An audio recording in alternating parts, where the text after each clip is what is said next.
पांडुरंग हे सुंदर मनोहर तेजस्वी दिसून त्यांनी विटेवर उभे आहेत.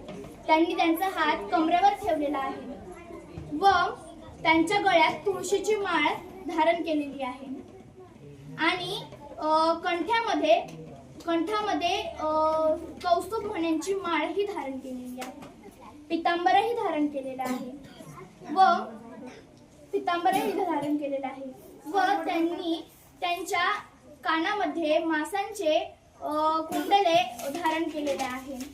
हे सर्व पाहून तुकाराम महाराज म्हणतात की मी सर्व दुःख विसरून जातो व म्हणजे मी तुमच्या स्वरूपाकडेच पाहत राहतो. धन्यवाद.